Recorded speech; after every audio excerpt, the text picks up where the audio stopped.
What's up, everybody, and welcome to the show. My name is Jason Sutton, aka The Guru, where it's my job to dissect, analyze, break down, and share the habits, routines, and life lessons of high performers in the teaching business, and as well as other fields in between. On today's episode, I have my CGA staff, my junior golf director and staff instructor Seth Merz, and staff instructor Robbie Fales, as we discuss a variety of topics: how to acquire a full-time teaching job at the age of 23 and 25, which is super valuable for young coaches out there, lessons that they've learned while working for me at the academy. We also get into some insight on how these two young superstars are getting their knowledge these days, which is a little different than when I got it when I was younger, as well as interesting takes on teaching juniors. So there's a lot of takeaways here that are really great from these two guys, and I'm very proud to have them on my team. So without further ado, let's get to my conversation with Seth Merz and Robbie Fales. I hope you enjoy. All right, Seth and Robbie in the studio. Welcome to the show, guys. Thanks so much for coming on. Thanks for having us. Yeah, appreciate it. So I've got my staff in here, and I think this is a great opportunity to get their story out because, one, I'm super proud of being their boss, but two, I think it's not the normal situation when you got two guys that are as young as you two and get to teach full time. And I mean, how old are you, Seth? I'm 25. And I'm 23. Yeah, so kind of in the same DNA there as just coming out of college. So we'll get you guys' story here in a second. But as we always do on the Golf Guru podcast, alcohol is not optional, right? So what are you guys drinking today? Blue Moon. I've got a Coco Loco Porter from Noda Brewery. Nice, little local brew. So And I am enjoying a little Malbec from France. So we're going to keep it loose and let's have a good time. So appreciate you guys doing this. This should be a lot of fun. The second podcast that we've done. So let's start out with you, Seth. First question is, I just want to give the listeners an idea how you got here. How did you come to teach full-time at such a young age? Kind of take us back through your career. Sure, love to. So from a small town in Tennessee, grew up around the game of golf. The whole family was involved with it. Had a good mentor growing up in the name of John Dougherty. He's the one that got me into golf, started working at the club when I was a young age, and was a great mentor to me. He's the one that wooed me into my Mississippi State decision to go to the PGA program there. And going through the different internships and everything that the PGA program offers you, which is a phenomenal way to get through the PGA. It's no better way, I think Robbie will agree, there's no better way to go through the PGA program than to do it through a school, especially a big school like a Clemson or Mississippi State like myself. And going through those internships, you can find you tend to find yourself, right? So I've been to several different clubs, and getting to work in different parts of the operation, you really start to find your niche. There's so many different ways that you can make a good living in the golf industry and do what you love, because that's why we're all here anyways. And I'd say on my second internship, I started down in New Orleans, a place called Metairie Country Club. I started to teach quite a bit, and because it was kind of just there for me. Mm-hmm. And so I started to realize that, man, I love talking to people. I love, working, problem solving and working through situations like that. I'm great at customer service, and I love the tournament operations and that sort of stuff, but standing behind the counter and answering the phones all the time doesn't really cut it for me. And I could, see these people that were, teaching full time and kind of, not completely, but making their own schedules and making a good living doing it. And there was just such a more relaxed atmosphere that I kind of found that would be something that would work for me. So I decided that I wanted to make my third internship more prone to teaching, and so I just kind of asked around for people that were looking for opportunities, and finally managed to find an old mentor, Rob McGill and John Dougherty. Right, good friend of mine. Yeah, both hooked me up. It was very last minute. I was like a week away from deadlines and finding my third internship, and they said, go see Jason. He'd be a great match for you. And I said, absolutely. So I gave him a call. He said, you need to come down this weekend for an interview. Yeah. All right, perfect. So I dropped my plans. I had friends coming in town for the Vanderbilt Mississippi State game. Like, screw that. I'm going to go see Jason. I don't know. At the time, I didn't know anything about this guy, and I've never been to Charlotte before. But I'm gonna drive 11 hours just on a whim to go, go check it out. And That was your first test, that was by the way. Yeah, absolutely. Yeah. So going to my second test. This kid shows up. I show up. I show up in the interview. He really wants it. I show up in the interview just full suit. Just have no idea, what to be prepared for.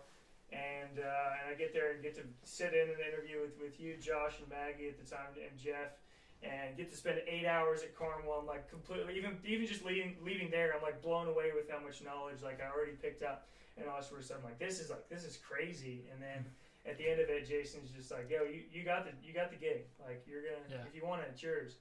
And it's like perfect. So I end up getting another interview on the way back to Charlotte, back to Mississippi State. And I was like, this place sucks. Like, this is no good. Like, I got this gig in Charlotte. Like, it's definitely mine.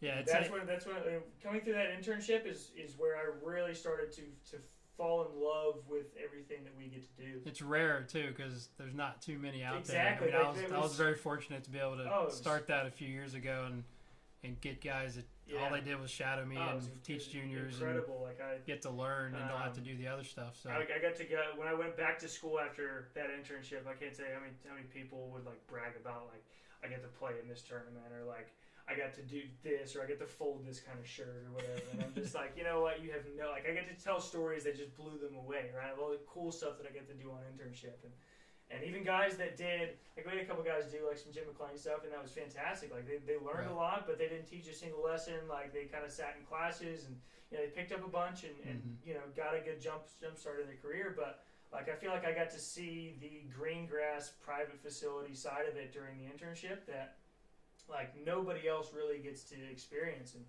getting one-on-one attention with one of the best junior programs in the country, and working with Jason, Maggie, and Josh, the best team that I'd ever seen up until that point. Right. Like I'd shadowed instructors before, but nothing to the magnitude that Carmel was. I'm a small town country boy in Tennessee. Anyways, this place blew me away, and so getting to kind of see that in college was a huge eye opener for me, and made me a little bit nervous because I kind of still had that back of my mind where to be a full-time instructor, like you have to have a clientele, you kind of have to have a name for yourself or something like that. So that kind of made me nervous, and that's when I graduated college. I still was planning on going through the assistance route for a little bit. I went over to Arkansas. I think it's okay. Yeah, well, I mean, I felt like I felt like I could teach, but I didn't know if it was worth me, jumping right into it and risking to try and make a living. I didn't know if I was good enough to make a living with it. Right. Essentially, it was a little bit more safe to go the other route. So my goal was to just do the assistance gig for a while and just follow good instructors, pick up as much as I possibly could, teach along the way, and then eventually work into a teaching position. And when my first year in Little Rock came, and I was an assistant that I taught more than the head pro, the director of golf, and the assistant combined in 1 year.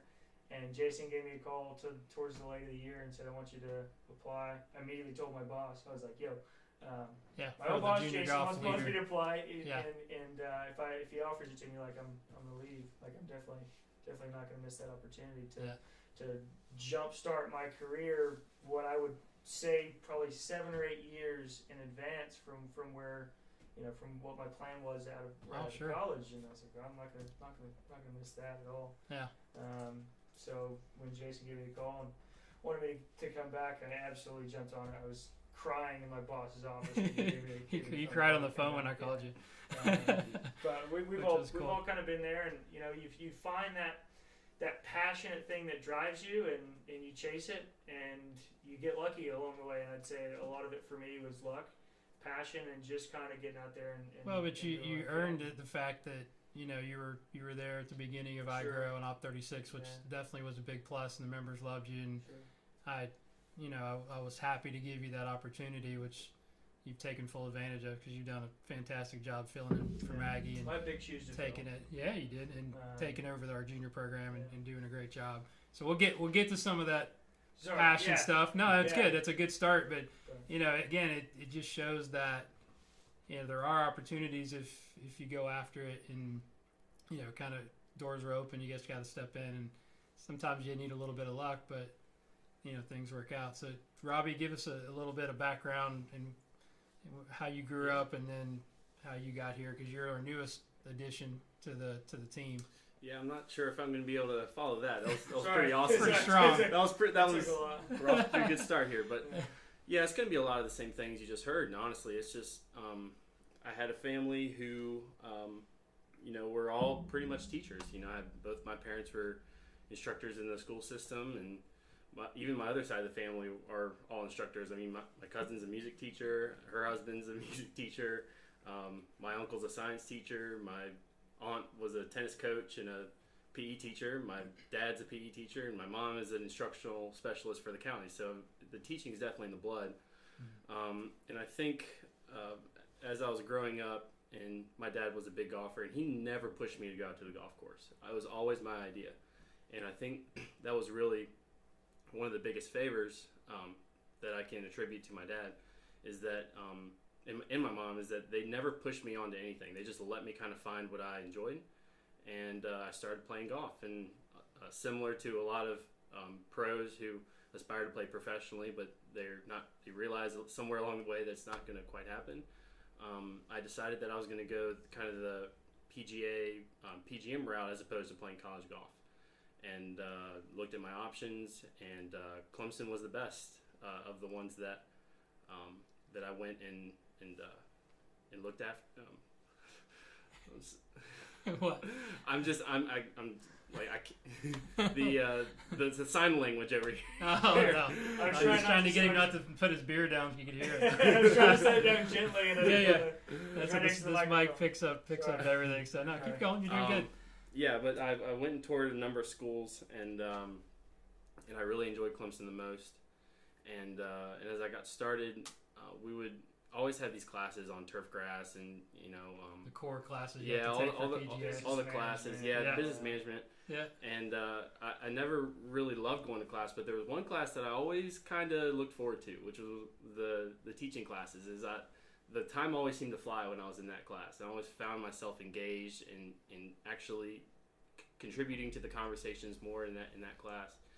And that kind of bled over to my internships. And so as I started at the Country Club of Virginia, great first director of instruction that I was able to be around. His name's Eric Layton. And he really was gracious with his time and his knowledge with me. And I found myself really drawn to him during the internship. And as I went to my second internship at Sleepy Hollow Country Club, the director of instruction there, Kevin Sprecher, who I think you know, Jason. We're pretty good friends. Was the same way, and I just found myself really, kind of drawn to the directors of instruction. In both of those situations, they taught me such a great deal. And then my third internship, I was able to learn more from experience in a club called 1757 in Washington, D.C. They gave me an opportunity to really kind of head the junior program with another intern. His name's Kevin Martin. He's at NC State. Yeah, we met him. Yeah, we met him. Yeah. And then and I got to teach quite a bit of individual lessons. So it was either between my second internship and my third internship, or between 1757 when I went to Carmel. We had a teaching workshop at Clemson where Jason, Megan Padua, Kevin Britt, Alan Burton, and Vicky Vanderpool, I believe, were the five who came. And I had already, and one of my good buddies, his name's Alex Goss. He was really kind of an instruction geek like me, and he told me about the Guru Workshop, and I never really heard about it before. But I went ahead and signed up because I saw some of the itinerary, and it looked pretty cool. And so when I saw he was coming for the instruction workshop, I saw the name Jason Sutton. I was like, oh, wait a minute, like that's the guy that I'm going to go see his workshop. And so as soon as I got there, I saw him, and I recognized him right away, and I went up and shook his hand and introduced myself. And afterwards, we went to the ESO Club. So if you ever go to Clemson, you have to go to the ESO Club. Yeah, it's a must. And and we ended up having a putting discussion that went into like the early hours of the morning, and I was just, I'm sure I was like incredibly annoying the whole dinner because I was just kind of hovering over the table and just like asking questions the whole time and trying to. No, you wouldn't ask questions. Robbie doesn't ask questions. And get as much information out of their brains as possible. And so went to the Guru workshop. And then we actually I stuck around the next morning and gave you a putting Yeah, lesson. yeah. with a You couple came of in. guys, Yep. right? We did a putting Before lesson back the to next Charlotte. day. That was. I'm sure that was another test, right? Who's going to show up at 8 o'clock in the morning? Yeah, there are these little tests to see how bad you want it. And so so we went to the Guru workshop, and that was I would say really a kind of a eye-opening experience for me to listen to all these coaches and see the quality of information that's out there, and how the different perspectives kind of intertwine and how the different ideas were kind of bouncing off of one another, and that just, I already had the love of teaching, but it even like just completely escalated after that. I was going to say, one of my questions was like, was there a certain moment that sort of led you guys to go, all right, I'm definitely going to be a teacher? You know, Yeah. 'cause a lot, I think it was in the teaching club, there was probably only a couple of you that knew they wanted to be teachers. The rest, everybody was not Right. sure, which is fine. Yeah. Yeah, they just don't know that at Right. that young of an age. Was that kind of the moment you think when you came to the workshop and You know, like, I want to be that guy? Or So many moments. There it's so hard to pinpoint one moment, but I mean that was certainly one of them. But then I was kind of wrapping up here. My career is pretty short, so we're getting close. Yeah, no. We're getting here to where I need this last internship, and so I'm calling around, and there's really not a whole lot of opportunities because I decided to move it more to a spring summer, which usually the last internship is more of a summer fall, and I decided to see if I could potentially work for 2 months at my home club, Lakeview Golf Course, under the head professional there, Dean Greer, and then maybe get 5 months at the end at Carmel with Jason. So we were working it out, and there was a little period there where I was kind of unsure what was going to happen. I remember, like, it's funny how we have these moments where, like, something happens and we could tell you exactly where we were in that moment in time, and this is one of them. I was hitting balls on the range at Lakeview, and I had my phone on, and I just hit a ball, and it buzzed my phone, and I was like, I'm just going to check this, and there was Jason's text on the phone that said, and I think it said, hey, I got you the gig, we'll work out details in a little bit. Yeah. But we had 2 moments like that. That was the first one. I think I know the other one. And Teaching someone. yeah. And I remember because I was standing over the ball, and I couldn't hit the ball. Like, my hands were shaking so much from excitement. I was like, I have to stop what I'm doing right away, and that was exciting. So that led to basically a 5-month interview process where I was shadowing Jason. I was helping out with Seth with the junior program, and I was just doing as much of the mentoring and really the internship that Seth had a couple of years ago, where you're not really as much involved with the golf operation. You're really just kind of focusing on developing as a teacher. Yeah, and you were just my assistant. Throughout those 5 months, I really viewed it as, I'm just gonna be myself, and if I'm good enough, then I'm good enough, and if I'm not, I'm not. And this was approaching the end of the internship, and we're going to the teaching summit in Orlando, and I got a text, and I was sitting in my parents'. No, this was before. You're skipping ahead. This is before you started. The teaching summit was like February. Right. And then I told you you were going to get it. Right, the full-time job. Yeah, exactly. Yeah. Well, because previously. Well, no. But you said that I have a surprise. A surprise for you. Yeah, but initially, it was you were going to be an intern, but you're going to have to do carts and shop, the whole thing, right? Right. Then at the teaching summit, I broke it to you and said, "Hey, I got good news," and then I got really good news, possibly that. One, you're going to just be my assistant and be teaching and shadowing, not have to mess with the other stuff. And then 2, that I'll be hiring a full-time teacher in August. And if you're interested in the job, you basically got a 7-month interview. Yeah. That was the second moment. That was the second moment. Yeah, that's when you about passed out in the middle of the National Teaching Summit. Yeah. That was a lot of excitement that day. That was a good day. But I knew that it wasn't given to me. I had to go in there, and again I was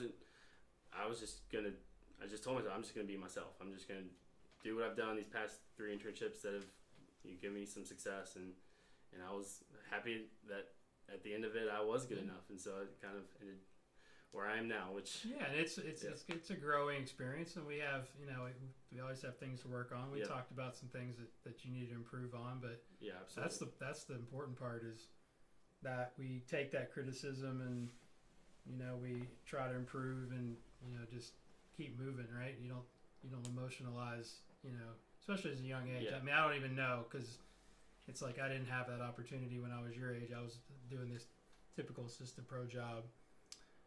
So let's fast forward a little bit, right? So you guys have had the job. You've been teaching for a couple of years, Seth, and then Robbie, this is your first year. So, if you had to give some advice to PGM students that were in your shoes a year ago, 2 years ago, that want to teach full time, give them sort of the blueprint, more like specifics of what you would tell them. Somebody comes to you and says, "Hey, how'd you do it?" Of course, you give them your story, but let's talk about specifics. I'd say number one, and this applies to so many different aspects of finding a good career, is find a mentor that cares. Like, that's number one. Find a mentor, whether it's even somebody that is doing the job that you want to do. I'd say it's find someone that's out there that's fairly important. Don't find some guy at Walmart, but find some guy at a club. Find some guy at a club that is important in the industry, or at least has some sort of pull, and find somebody that cares about your personal being or even your career goals, because that's where you start to find your advice. You can like this. A kid at a PGM program could ask me all I want, but I've been in the industry for 3 years out of college, and I'm only where I am because of the mentors that I have: the John Dockeys, the Rob McGills, the Jason Suttons. Like, that is how I am where I am, and without that, I definitely wouldn't be. Man, that's nice that you appreciate it too, and I think that's a learning moment right there. Is that you give credit, you appreciate the people, because sure. I mean that's I do that all the time when I do talks. It's like give my mentors credit of I wouldn't be here if it wasn't for so many people. Right. So about you, Robbie, what do you think? Yeah, I like the Gary Vee quote is get as close to the sun of what you want to be as possible. And for me, going through and watching a lot of instructors teach, I'm proud to say that is you. That you're the guy that as I look as I fast forward in my career, I say, okay, what do I want to what do I want to be like, right? And I think that's, and even if it means, all right, you're gonna go and be around that person for free. It doesn't bingo. It doesn't matter. Just surround yourself and get as close to what you want to be as possible. And I would say that in the process, take care in figuring out that answer. I don't think you have to jump in too quick and find that person, because I've got in my phone I've got a list of almost probably 100 pros that I have reached out to and mentored on and sought out mentorship, and we're going to be here all day if I list all of them. No, you don't have to.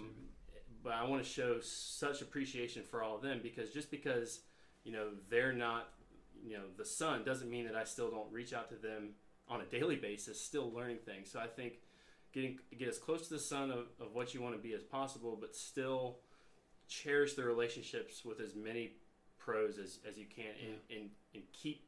You can always learn from somebody. It doesn't matter who it is. I mean, you can go and see as many people as possible, and I think you're always going to come away with something valuable. Yeah, I mean that's really hit it on the head there, is being willing to do a lot for a little. Right. You know what I mean? Like, it's not, I mean, having the vision that, and that's the way I was growing up, and it's interesting to mentor you guys, because I know you guys are looking at the world from a much different lens than I did, and you probably get tired of me, talking about what I did and how hard I worked back in the day, and that's good, valuable information, but things change. You know, you guys are learning different ways and you're doing different things, but a lot of it's the same. I mean, I reached out to people and got around people that were going to help me and worked my rear end off. But I think that's really, really good advice and very, very well said. So next question would be, again, with your short careers, but, kind of looking back, and these are all, I think, learning moments from you guys, is what lessons have you learned, say, in the last year that you can share? And then what are some mistakes that you've made that you've learned from? Who wants to go first with that one? That's not an easy one. That's a tough one. Admitting mistakes never easy. Man, thinking you know it all is always a mistake, and it's not something that I'm proud of. But there's definitely times where I'm like, all right, like I'm good, like I know enough to get me through a period of time, or I'm having success with these certain number of lessons. Like I'm good. Or you have that one student that just comes to you and you're like, it just knocks you on your butt. Yeah, right? absolutely. And I think that there's you never stop learning, and that's the biggest thing that I've ever learned from you, Jason, is you never stop learning. Mm-hmm. Like you've been in the industry and you're a staple now, and every single day you come in and you're expecting to learn something more, and that's right. One of the best things that I think that we established in just in the Carmel Golf Academy was these Teacher Tuesdays, because it forces you to get out of your element, get out of your daily routine, and force yourself to get out there and learn something and develop every single day, because you can go out there and keep making a decent living, but eventually you're just going to get stuck in a rut. Yeah, and I mean it's you got to make a decision. Do you want to be great or do you want to be average? For sure. Right. Yeah, I mean, and I've always if you want to be good, I want to be the best, because that's my goal is to be number one. Yeah. If you want to be, I've never told anybody anybody that. I guess I just told America. If you want to be mediocre, you're already mediocre. Yeah, exactly. But that's a really good point, and I would piggyback on that before we get Robbie's answer. Is mentoring for me is a two-way street. Like it keeps me sharp, because when Robbie or you ask me a question I don't know, I'm going to go find it out. Right. You know what I mean? Like it keeps me learning more, because I don't want to let you guys down. When we break up a topic and I'm like, yeah, I'm not sure about that. Let's go figure it out. So we figure it out on our own. As we always say, iron sharpens iron. So I'm learning and growing with you guys, and you guys sort of keep me young in that way, which is really, really valuable. So it's definitely, it goes both ways, which is really cool. So Robbie, what do you think? Yeah, I think if we're talking about mistakes that I made, I guess before I wasn't always great at being self-aware. Being aware of, there's a whole different, a lot of different ways that you can be self-aware, but a lot of times I was very, I kind of let myself go down the pathway of only really caring about what like the information that I knew. And so I was, like, a lot of times my internships, all of my questions, like every single question that I asked somebody was all about something that had to do with IQ. It's like, okay, asking questions about, and I'm not saying that IQ is not important, because I'm still probably asked too many IQ questions. Like I've got a bunch of and it's always going to be a passion of mine, but it became apparent pretty soon in my internship that, and Jason kind of sat me down one day to talk about it, that I needed to work on the personal skills. I needed to work on my people skills. I needed to work on, how am I going to relate to this person that's standing in front of me? And, right. That's the EQ part that I wasn't aware of. And if I didn't, again, going back to the mentoring point that Seth made, if you don't have somebody that is willing to sit you down and tell you like it is, it's going to be difficult, because being self-aware is not an easy skill. But I think that the better you can do it, kind of stepping back and taking a personal inventory of, okay, this is who I am right now. Here's my strengths and weaknesses, and what can I do to possibly make my weaknesses my strengths, I think it can always be a good thing. So just the other day I had a lesson, and I was walking out the door, and Jason looked at me and he kind of nodded at me and he said, good job. And I thought the whole time that he was going to be, okay, well, he must have liked the drills that I did with it. He must have liked the my what I did with the student, but Nope. Afterwards, when we were talking over the phone, it was how I was interacting with the student. Yeah, that's what I said. He's really improved in, and that's something Seth is really good at. He's got the personality, because that's important. If you don't allow the student to be brought into your world and to trust you, then the information is really null and void. You're not going to be able to get through to that student if they don't trust you or they don't think you care about them. Yep. So, and that's something I think you're going to evolve into your entire life, because Sure. I've told you guys, you've heard my story when I was your age, that, I nearly got fired because I was so quiet, in the golf shop, and I was afraid to talk to members, and that'll get you real self-aware. Sure. I remember my first boss, Kevin Hill, that's now in our section. What's up, Kev? I see him now and again, but I thank him so much for sitting me down and having that conversation, going, man, things got to change, or I'm going to let you go.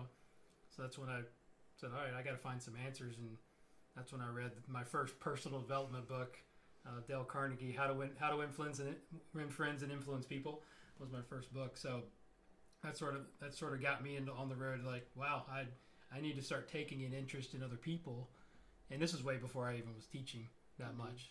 But I think that's a good lesson learned in all the business. Yeah, customer service. Even I'm sure that was your main. That was focus it. at that Yeah. point, Yeah. Just being friendly, and and it wasn't that I was a bad guy. I was just very quiet, very introverted, and it took me a while to sort of come out of my shell. When I started teaching full time, that was a big goal of mine. As I say, I'm a trained extrovert now, and sometimes you can't shut me up, right? So, and I love talking to people, and it's really why I enjoy my job. But anything else to add on that, Robbie? No, I think we covered Pretty good, right? Yeah. All right. So next question: What part of teaching do you want to learn more about, and then how are you going to go about getting that information? We can talk a little more about the IQ.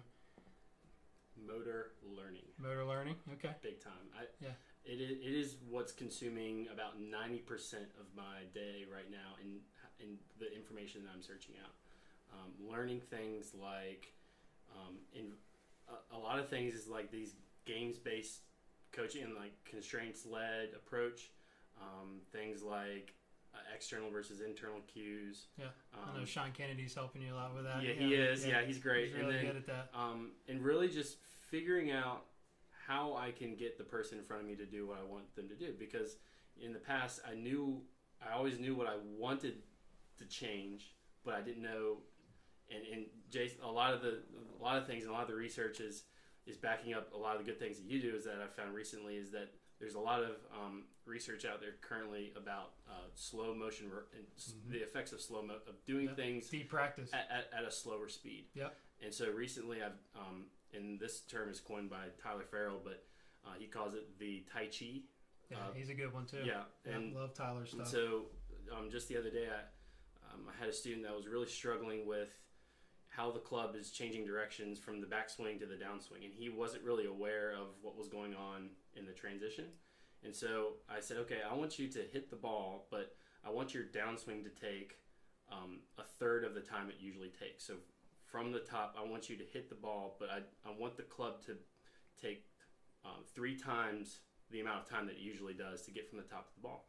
And so as he was doing these things in slow motion, his first rehearsal was, oh my gosh, I felt exactly what you were just telling me. Like, sure. I could, at slow motion, I could actually feel it. And I was like, okay, well, let's do this in slow motion, try to feel the opposite. Like, so one of Sean Kennedy's favorite things is like, okay, what's the opposite of what you're currently doing? And okay, let's just try to do that. And so at slow motion, he could feel the change. He could feel what was the opposite. Big on that. And he was actually able to make some great improvements in that lesson. And so that's really my huge thing right now. That's a good place to dive into. 3D, right? We're kind of getting in. We're kind of stabbing at that together, because that's something I want to get better at, is reading graphs and absolutely having that extra measurement tool.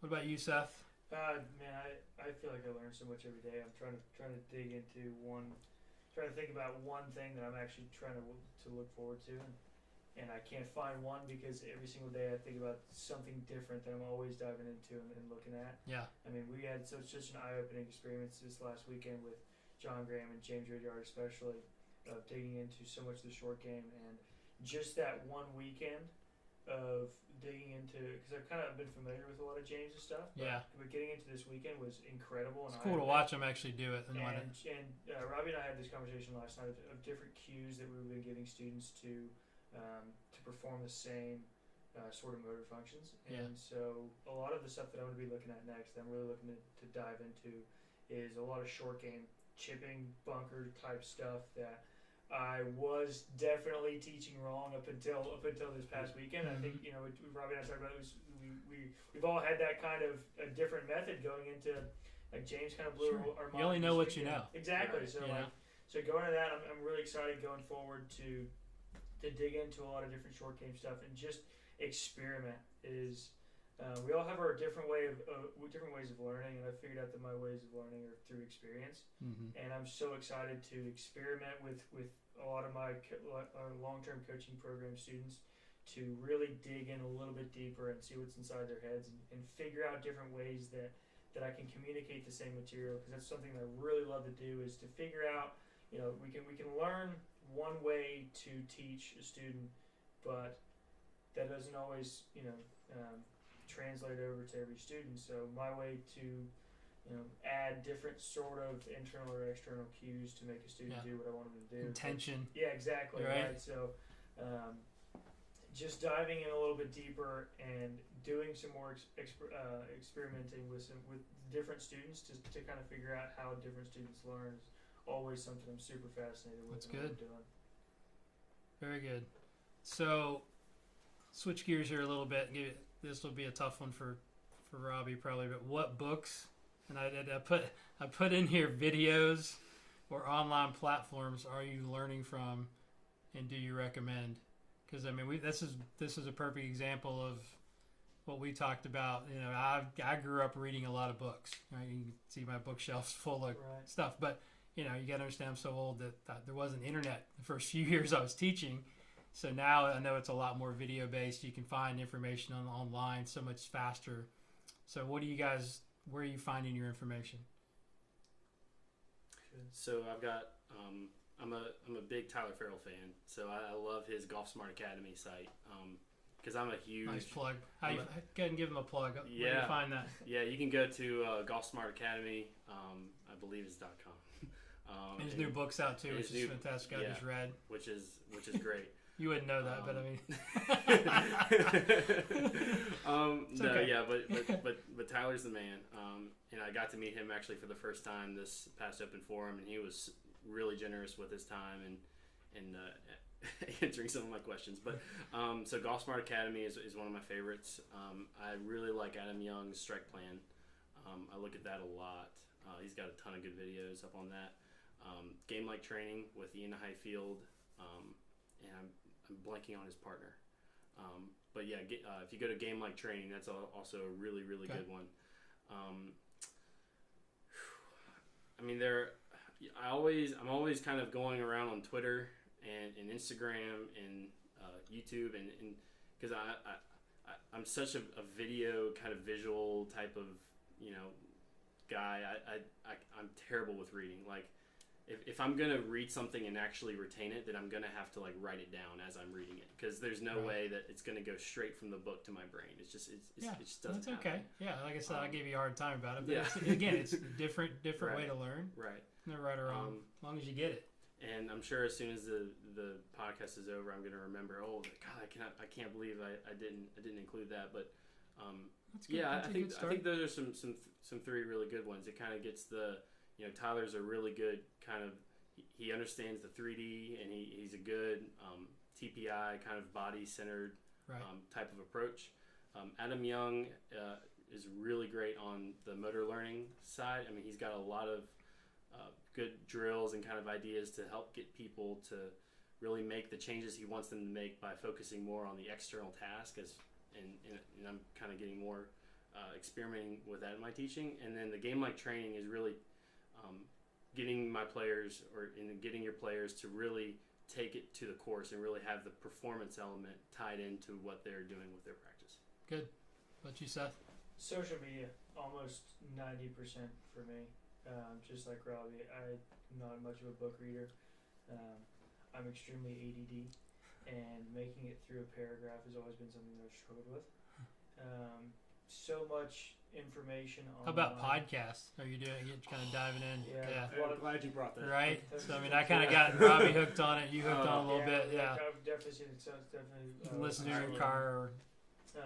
But there's just so much stuff out there on social media. The beautiful thing about social media today is it's an avenue that can take you to another place to see all the information that you need to, and that's why I love even like Facebook groups, like the Facebook forums and all the different the golf professionals that have tons of groups on Facebook. I'm like 15 different groups on Facebook. I feel like people just go and they post on there one little thing, and it just gets you thinking. Like in the middle of your day, you just kind of get you thinking. Adds a little bit of an extra gear in there, and then you kind of venture on into more of their background and more of what they're doing, and little things like 2 days ago I was on there with James Hong, and I saw James Hong posted this little cool little leapfrog drill with chipping. Do you see that one where you hit one chip and then your next one has to land at where the last one ended, and falling forward, and little things like that is where I pick up so many different things. Just seeing what other people are experimenting with and posting. It's so awesome that you can pick up little things from day to day that you might have been so close to picking up on, but they kind of complete your process a little bit just by noticing little things picking up there. So two things I'll add kind of on the back of that. I'm a big fan of the Talent Equation podcast, so that I'll put that plug in there for the podcast. I like what Mark Immelman does with On the Mark Radio. Sure. Cordy Walker with Golf Science Lab is also a really good one. The last one that I'll say is I got to give a plug to my friend Mark Grace, because he kind of made me aware of this, is that I'm trying to learn as much as I can from the student in front of me. I want to understand why they're telling me what they're feeling. And I think that's something that John Sinclair kind of brought to light when I went down and visited in Texas, because he said that players aren't just going to lie to you about what they're feeling. A lot of times they're communicating pretty well with what they're feeling. So I'm trying to learn as much as I can from the student as well. Yeah, that's fantastic. All right, so let's switch gears a little bit, get into a little more Tim Ferriss-like questions. Oh, God. So if you had to get a message to the world, and Tim Ferriss would say, what would you put on a billboard? But now in these days, it's like, if you had to shoot it from space, or if you had to like have a special advertisement on TV, it could be a saying, a quote, anything. What would yours be? Dang, that's a big one. See, I don't have any excuse about this, because I was sitting in with John and James, and I heard him ask this question, and I was just sitting there listening to their responses. It's going to be there. I'm going to steal Tim's stuff until I figure out my own. You're going to ask this on all your podcasts. Right? Absolutely. Yeah, that's a tough one. You want to come back to it? Yeah. Well, Yeah. That's a deep Okay. one. All right, we can come back. That'll be our wrap up. Okay, I'll give you guys some That's to think actually about it. big. All right, so give us an idea of your goals. Like, where do you see yourself in 10 years? What would that picture look like? Sitting in your seat. Seriously, that's like one of my Being a big director of goals. instruction. Being a director of instruction at a private facility, having some sort of big mentorship that I get to teach not only to the golfer but to the golf instructor, the golf professionals. Like, that's what I love. That's what I want to do. I would work till I'm 90 if I get to do that. It's fun. Yeah. It's a lot of fun. So that's where I want to be. Cool. What about you, Robbie? Big dreams, big goals. I would say that my goal would be in 10 years to be able to look at myself as a teacher right now and say, what on earth was I doing? Oh yeah. It'll happen. I think we're all going to be there. It's just and you and I have talked about this a little bit, but I've never really written down goals. I've never been a big kind of dreamer as far as what I want in the big global picture of it. Yeah. All I know is that I teaching golf, and I love doing what I'm doing. And I'd say that in 10 years, I'd like to be able to look back, and I've never really, I can say that I've never really thought about as far as the positions that I want really too much. I mean, I'd be perfectly fine in 10 years being in the same position that I'm in right now, which that would be okay.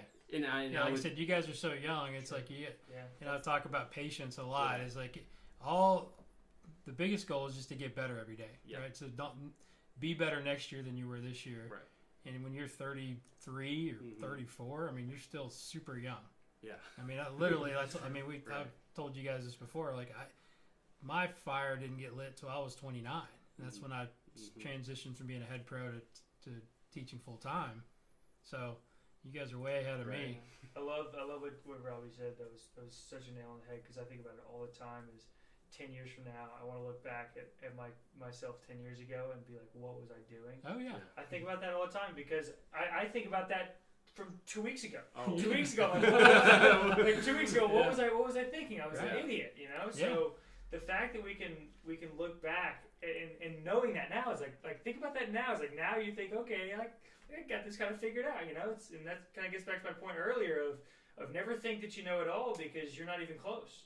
Right. You know, you never stop learning, and that's the beautiful thing about the industry and the game that we're in right now. But that's the beautiful thing about life is you never stop learning. You never get to a point to where like you're never there, right? You're never at a point where you're like, I'm good, I can coast from here on out. Like you never stop, and that's the beautiful thing about getting to do what we get to do is we love what we do, so we get to enjoy it. We enjoy the process. So that's a good segue into my next question, which you guys may or may not be able to answer because you are so young. But describe a failure in your life that spurred on success, or something maybe you learned from.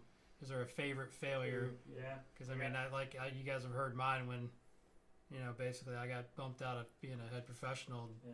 It's forced me into my passion, which is being able to teach full time, which is a blessing.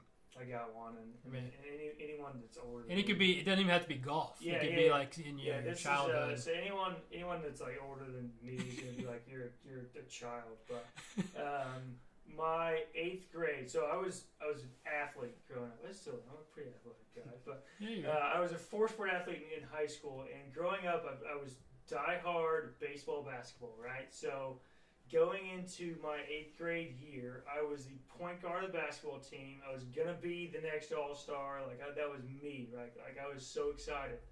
And going into 8th grade tryouts, we got a new coach. And I didn't really treat the tryouts very seriously. I was like, man, like, I've already been that guy. I've been the guy, I don't need to try hard. So I didn't. And got cut. Didn't make the team. 8th grade year, didn't make the team, and that tore me up, and it lit a fire under me to the point to where it doesn't matter where you I realized something then. It's like it doesn't matter where you are, what you've been, like that doesn't prepare you for your next step. Like you still have to, show yourself. You still have to go through the process. You still have to be able. You're going to be tested again. No matter what you go through, and like that always going to be that way. It's weird, but that moment stuck with me like no other. Like that, like not making a basketball team 8th grade. Like I feel like Michael Jordan.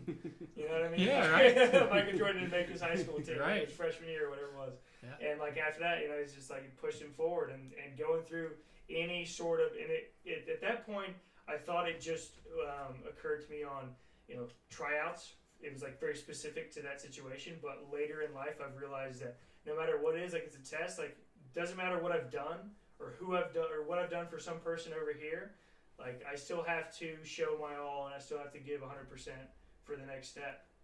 That's awesome. Like that was a huge eye opener for me. It's really good. Yeah. What about you, Robbie? You got great. one? Well, my favorite failure is my playing failure, because I wouldn't be doing what I'm doing now if I was good enough to keep playing college golf. If I would have played college golf, I don't know what. I mean, because a lot of these schools you can't do PGM and play on the college team. Right. I've never heard of anyone doing that. There are a couple schools NC I State, think that you can, but again, it's. I mean, I think. Oh, and I think I know what my banner quote is I think everything happens for a reason. I think that would be my thing because I really think that things ended up going the way. Sure. I mean, I had every opportunity. I was playing I was the number one player in my high school district all 4 years, and I was getting ready to play in the state tournament or the state championship, and it was at my home course. And I had probably 4 or 5 coaches follow me the entire time, and I laid a complete egg out on the golf. Like I had the worst round I've had at my home course probably since I was 13 or 14. But I think, whether that was why I didn't play college golf or not, I can't say for sure. But I'm just glad that I didn't, and that I'm glad that I was able to do the PGA at Clemson, and I'm glad that I am where I am. It all worked out. Yep. Yeah. That's right. Very good. Any unusual habits that you guys have that you'd like to share? It's getting a little personal. Unusual habits, good or bad? Anything that Could be anything. Just any quirks, anything just kind of weird.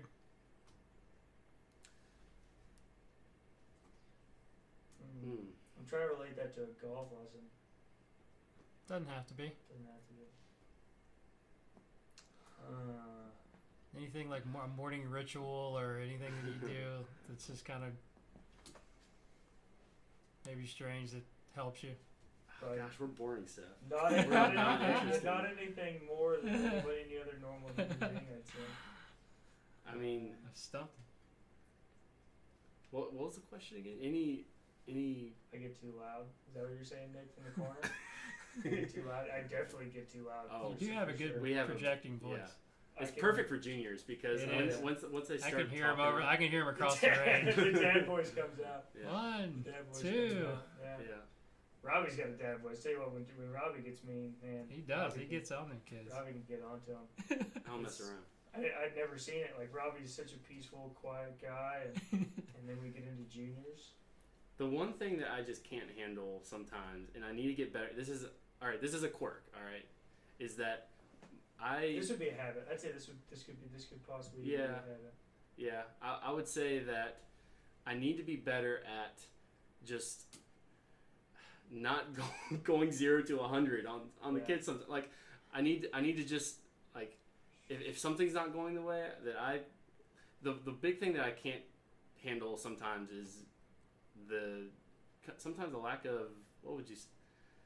I'd say patience and a lack for like when students have a lack for care or for like wanting to be there. Or That's the learn. one. That's the one. Like that's there what are a couple. that just lights There's a you up. couple student, and obviously it's going to happen anywhere, right? Yeah. You're never going to get a perfect class with every single kid being engaged in loving golf, which Right. I would like to have, but it's not going to happen. But when I see like just a genuine like lack of like exactly what Seth said, I just get a little triggered. I guess sometimes. Well, it's kind of the 80-20 rule. You Yeah. got to spend more time with the 20% that want to be there. Mm-hmm. Because you want to make sure that they get what they need and because they it's care to be there. It's definitely tough where we're at as well because there are so many kids that because our program is so fun and is so like successful, for lack of a better word, is like so many kids seem like they're gonna be that next golfer that goes through. Like they really want to be there, and then it seems like there's only like that 1 or 2 kids that actually like their parents made them be there and that sort of stuff. We had a serious moment with a kid the other day in our performance class, which is our older class. We got a class 11 to 15, or at least referred by an instructor. We had this kid that just doesn't really care, right? Like you can just tell, like he doesn't. He's like 13 too, so it's like if you just ask him to do something, he won't do it. And I understand that, I get that, and like I'm not giving myself like a high praise moment or anything, but it was something that like I'm really glad that I did. Is we're in the middle of the game and I stopped him, grabbed him by the shoulder, and walked him over to the side and said like, "Do you want to be here?" And he said, "Yeah." Like, "Do you want to be here? Like, did your parents make you come here? Do you want to be here?" He's like, "Kind of, not really." Yeah. It's like, all right. I was like, "That's fine. Honesty's okay. I was like, "I get that. Like, that's fine with me. Like, I appreciate you being honest."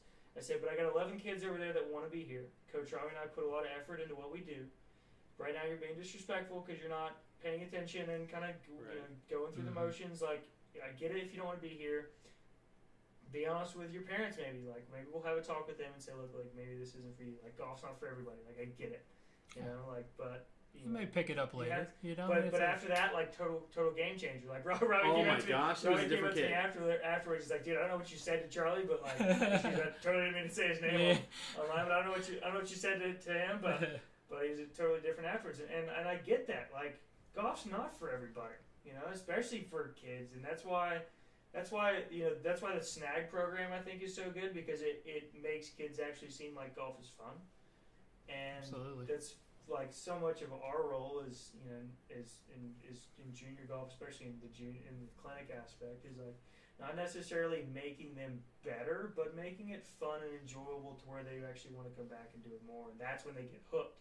Mm-hmm. You know, we had this kid, not to get long-winded here, but we had this kid Grady Gerber, who's been in the program for a while, and you know, he may not be the best yet, but he stopped me on our way to where we were going on our walk from the opening to 37 over there to our practice facilities, and he goes, Seth, Coach Seth, I just love golf. I love it. Like, I don't understand like how nobody loves, like, somebody like can't not love golf. Like, it's on TV. This kid's like 6, by the way. He's like, it's on TV all the time. Like, there's shows and it's so much fun, and like it's just a blast. I want to be a professional golfer when I grow up. I'm like, Grady, so cool. Like, that's like the most touching and heartwarming thing like I've ever felt. Yeah, like, that's that why was we like, do it, that's right? exactly right. That's why we do what we do. So it's like we put up with the Charlies so that we can have the Gradys, right? Like, that's kind of a big part of why we do what we do. Is the success stories, and you know, just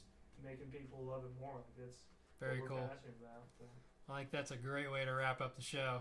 Cool. You guys, I really appreciate you guys coming on, being transparent and honest, and giving your feedback. And hopefully, you know, a PGM student out there or a young coach can take some of this information and be inspired, because that's what this podcast is about. I'll leave. Do you have the billboard, Seth? I'll leave your mind. I was thinking something just a second. Hang on. It was. What was it? Don't take. I had this perfect quote in my mind a minute ago. It was, "Don't take the early money when you can get free education." Ooh, I like that. And that's something that I think both Robbie and I definitely went through. Is we probably could have taken that third internship. This is totally related to our third internship. Where, like, we loved our internship. It didn't make us any money, but we should have paid $20,000 to get what we got out of it. Right? That's very nice. And that would be a huge thing. Is I had all kinds of people that made a lot more money on internships than I did, but you know, even, and this never happens, but even just a year later, look where we are now. It's so much. Your education is an investment, and I think that's something to look forward to. So my billboard is a Zig Ziglar quote. You guys have heard me say that at the end of my talks is, if you help as many people get what they want, you can have everything that you want. Right. If you're interested. Yeah. So thanks, guys. This was awesome. You're welcome. Thank you. So let everybody know how to get a hold of you guys on social media. What's your handles? Handles super simple, at Seth Merz. That is it. There you go. And we're good. That's Instagram, Twitter. And mine is at Rob Fails Golf, and I'm on Instagram, Twitter, Facebook. Facebook too. And I feel like I'm missing one, or I think that's I guess that's all the major ones. Yeah. Merz, Merz. There you go. And you can find me at Golf Guru TV. And I appreciate everybody listening. Study, practice, teach, as we always say. And we'll see you next time. Big thank you to the boys for coming through and dropping some really good information for young coaches out there. The coaches are getting younger and younger and smarter, as you can see. So I hope you enjoyed the show. You can reach out to the guys and say thank you on Twitter or Instagram. You can reach Seth at Seth Merz, or at Seth Merz Golf, I believe it is. And then Robbie is at Rob Fails Golf. Rob Fails Golf. So reach out to the guys. And then also reach out to me at Golf Guru TV on Twitter or Instagram. And give me your number one takeaway from this show. I hope you're enjoying this program, as we've got lots of great interviews lined up here. Please throw me a review on iTunes or Apple Podcasts, as they say now. That would be great. And leave a review. That would be awesome. I'd love to get some feedback on the show. as that's the only way that I'm going to improve. So I appreciate you listening, and we'll see you next time.